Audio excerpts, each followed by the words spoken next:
शेतकऱ्यांसाठी कर्जमाफीची घोषणा केल्यानंतर मुख्यमंत्री फडणवीसांनी राज्यातील शेतकऱ्यांना मोठा दिलासा देणारा निर्णय जाहीर केला। मुख्यमंत्र्यांनी 48,000 कोटींचे वीज बिल माफ करण्याची घोषणा केली आहे आणि त्यामुळे शेतकऱ्यांना मोठा दिलासा मिळणार आहे। शेतकऱ्यांची पाठी कोरी झाली पाहिजे आणि त्याचा इतिहास लिहिता आला पाहिजे, यासाठी हा निर्णय घेत असल्याचं फडणवीसांनी म्हटलंय। तर यापुढील काळात राज्यातील 100% शेतकऱ्यांना दिवसा 12 तास वीज पुरवण्याचा प्रयत्न सुरू असल्याचं मुख्यमंत्र्यांनी सांगितलंय। 7.5 हॉर्स पॉवर पर्यंतचं जे जुनं बिल आहे 48,000 कोटी रुपयाचं जुनं बिल वसूल करायचं आहे। ते 48,000 कोटी रुपयाचं जुनं बिल आम्ही माफ करणार आहोत।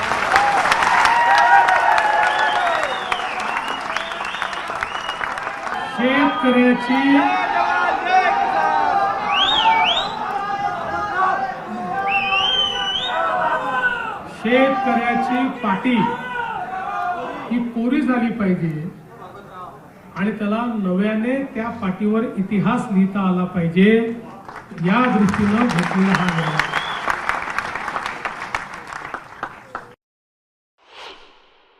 टीका करणारे टीका करतात।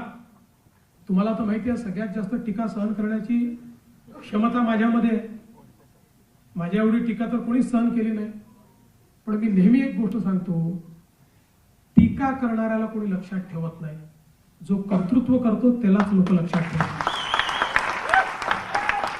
आपण केलेली जी कामं आहेत ही कामच इतिहासामध्ये जिवंत राहतात, व्यक्ती जिवंत राहत नाही। आणि टीका करणारा तो वर्षभरापेक्षा जास्त त्याला कोणी लक्षात ठेवत नाही।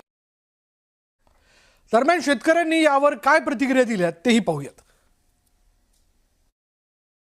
त्या 7.5 HP वरील देखील शेतकऱ्यांचे सर्व वीज बिल माफ झाली पाहिजे आणि शेतकऱ्यांची वीज बिल कोरी झाली पाहिजे। आपण ज्या वेळेला राज्य शासन निवडून आलं की जे मंत्रिमंडळ निवडून आलं, त्यावेळेला त्यांनी त्यांच्या घोषणेमध्ये होतं की शेतकऱ्यांची वीज बिल संपूर्ण माफ करू, त्याचा त्यांनी शब्द पाळावा।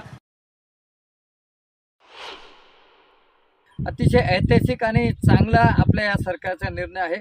पण साहेब, आपण हा ऐतिहासिक चांगला निर्णय घेत असताना आपण महाराष्ट्रातील शेतकऱ्यांचा त्या ठिकाणी देखील जो 7/12 आहे तो त्या ठिकाणी कोरा करावा।